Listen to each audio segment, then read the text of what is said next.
নমস্কাৰ ছাৰ বাইদেউসকল সকলোকে স্বাগতম জনাইছো আজিৰ ভিডিঅ'লৈ। আপোনালোকে গম পাইছে যে আজিৰ ভিডিঅ'টো অতিকৈ প্ৰয়োজনীয়, কিয়নো এটি সুখবৰ আমি পাইছো ইতিমধ্যে যে কেন্দ্ৰীয় চৰকাৰৰ আণ্ডাৰত থকা কৰ্মচাৰীসকলৰ কাৰণে 8th পে কমিশ্যনটো গঠন কৰিবলৈ ইতিমধ্যে নিৰ্দেশনা এপ্ৰুভ কৰিছে আৰু খুব শীঘ্ৰেই এই 8th পে কমিশ্যন গঠন হ'ব, যাৰ ফলত কৰ্মচাৰীসকলৰ লগতে পেঞ্চনাৰ সকল অৰ্থাৎ সেন্ট্ৰেল গভৰ্নমেণ্ট হওক বা তাৰ পাছত পৰৱৰ্তী পৰ্যায়ত ৰাজ্য চৰকাৰৰ আণ্ডাৰত থকা এমপ্লয়ীসকলৰো কৰ্মচাৰীসকলৰো দৰমহা এটা বৃদ্ধি হোৱাৰ এটা খবৰ আমি পাইছোঁ। গতিকে অতিকৈ এইটো ভাল এটি খবৰ।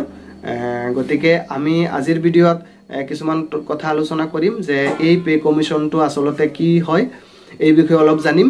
তাৰ পাছত আমি জানিম যে এই পে কমিশ্যনত আপোনাৰ আমাৰ অৰ্থনৈতিক কেনেধৰণে প্ৰভাৱ পৰে। তাৰ পাছত আমি আৰু এটি টপিক আলোচনা কৰিম যে এই 8th পে কমিশ্যন যদি গঠন হয় তেন্তে আপোনাৰ দৰমহাত কিমান টকা বৃদ্ধি পাব, ষ্টেপ বাই ষ্টেপ আমি আলোচনা কৰিম। গতিকে আশা কৰিছোঁ ভিডিঅ'টো শেষলৈকে চাব। গতিকে এইখিনিতে আপোনাক এটি কথা মই জনাই দিব বিচাৰিছোঁ যে বহুত ইউটিউব চেনেলত বা বহুত হেৰিত আপোনালোকে এনেকুৱাকৈ পাব যে আপোনাৰ দৰমহা একজেক্ট কিমান বাঢ়িব কৈ দিব। গতিকে এইটো এটা একদম অসম্ভৱ কাম। কাৰণ কি, দৰমহাটো বাঢ়িব কিছুমান কাৰকৰ ওপৰত, সেই কাৰককেইটা এতিয়ালৈকে ফিক্স হোৱা নাই, যেনে ফিটমেণ্ট ফেক্টৰ, এইবিলাকৰ ওপৰত ভিত্তি কৰিহে আপোনাৰ দৰমহা বৃদ্ধি পাব। গতিকে আপোনালোকে একজেক্ট এতিয়া গম নাপাব যে কিমান বাঢ়িব। গতিকে আজিৰ ভিডিঅ'ত মই নকওঁ যে আপোনাৰ দৰমহা ইমান আছিলে গতিকে ইমান হ'ব। গতিকে আপোনালোকে চাব, এটা অনুমানহে কৰিব পাৰিব যে আজিৰ ভিডিঅ'ত মোৰ চেলাৰীটো ইমানৰ পৰা ইমান হ'ব পাৰে। গতিকে বলক ভিডিঅ'টো শেষলৈকে চাব, চালে নিশ্চয় উপকৃত হ'ব। গতিকে বলক ভিডিঅ'টো আৰম্ভ কৰোঁ। যে আমাৰ ইকনমিত অৰ্থাৎ অৰ্থনীতিত এই পে কমিশ্যনে যিটো দৰমহা বৃদ্ধি কৰা হয় আমি ক'ব পাৰি, এইটো হ'লে আমাৰ ইকনমিত কেনেকৈ প্ৰভাৱটো পৰে। গতিকে আপোনালোকে জানেই যে GDP গ্ৰোথ হিচাপটো কৰা হয় যে আমাৰ এই কনজামশ্যনৰ ওপৰত, যে মানুহবিলাকৰ হাতত কিমান পইচা আছে বা কিমান খৰচ কৰিছে, এইটোৰ ওপৰত ভিত্তি কৰি আমাৰ GDPটো গ্ৰোথ হয়। কাৰণ মানুহৰ হাতত যেতিয়া পইচা নাথাকিব তেতিয়া খৰচ নকৰিব, খৰচ নকৰিলে ডিমাণ্ড ক্ৰিয়েট নহ'ব, ডিমাণ্ড ক্ৰিয়েট নহ'লে আপোনাৰ GDPটো ইনক্ৰিজ নহয়। গতিকে আপোনালোকে এইটো গম পায়।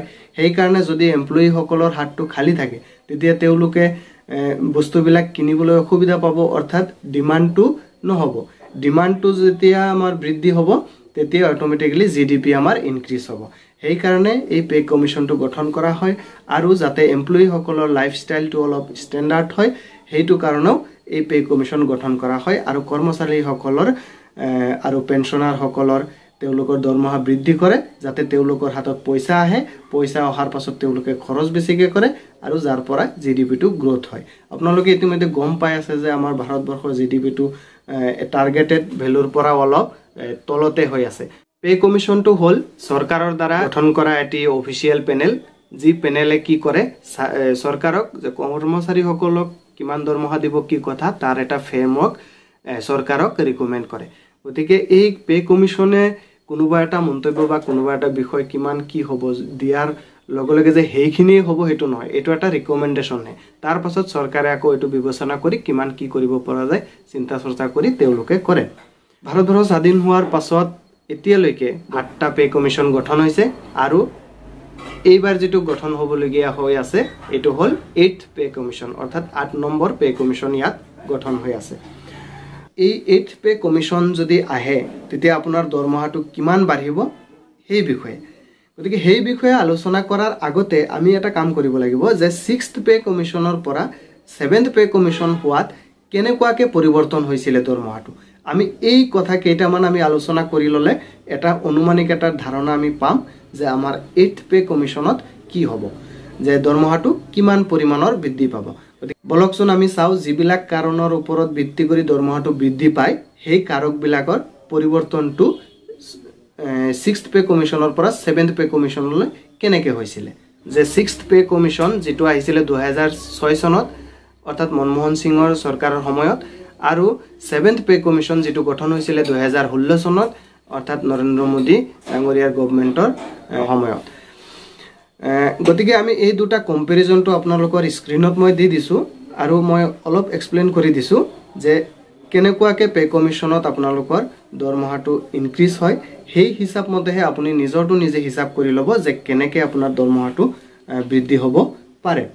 গতিকে স্ক্ৰীনত আপোনালোকে দেখা পাইছে 6 পে কমিশনটো গঠন হৈছিলে আপোনাৰ 2006 চনত আৰু 7th পে কমিশন আহিছিলে 2016ত। 2016ত পে বেণ্ডৰ ইন্ট্ৰোডিউস কৰা হৈছিলে আৰু গ্ৰেড পেৰ ইন্ট্ৰোডিউস কৰা হৈছিলে আৰু 2016 চনত যেটো 7th পে কমিশন আহিছিলে 7th এটো কি কৰিলে replaced by a band and grade pay with simplified pay matrix. তাৰপাছত এটো সিম্পলিফাই কৰি 2016 চনত কৰা হৈছিলে। তাৰপাছত আপোনালোকে গম পায় যে 2016 চনত মিনিমাম যেটো স্যালাৰি আছিলে মিনিমাম স্যালাৰি পাৰ মান্থ 7000 কৰা হৈছিলে আৰু 7th পে কমিশন 2016 চনত এইটো 7 ৰ পৰা 18000 কৰা হৈছিলে পাৰ মান্থ। আৰু ম্যাক্সিমাম স্যালাৰি আপোনালোকে গম পায় কেবিনেট সেক্ৰেটাৰিয়েট যিবিলাক এমপ্লয়ি থাকে বিউৰোক্ৰেটছ থাকে তেওঁলোকৰ হেৰি থাকে দৰমহা থাকে হাইয়েষ্ট। তো হেতু আছিলে 6th পে কমিশনত আছিলে কিমান 6th পে কমিশনত আছিলে 80000 আৰু 7th পে কমিশনত এটো কৰা হৈছিলে 2.5 লাখ পাৰ মান্থ।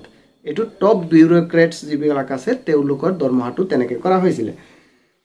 ঠিক একেদৰে আপোনালোকে গম পায় আৰু এটা ইম্পৰ্টেন্ট ফেক্টৰ যিটো ফেক্টৰ হল ফিটমেন্ট ফেক্টৰ বুলি কোৱা হয়। গতিকে ফিটমেন্ট ফেক্টৰ 2006 চনত 6th পে কমিশনত আছিলে 1.86 টাইমছ 7ত এটো কিমান আছিলে 2.57।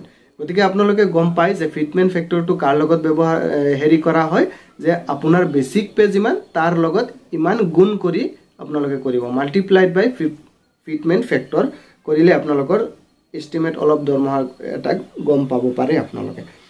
তাৰপাছত এলাউন্স বিলাক আপোনালোকে স্ক্ৰীনত দেখি পাইছে যে rationalised with a significant focus on HRA and other parts.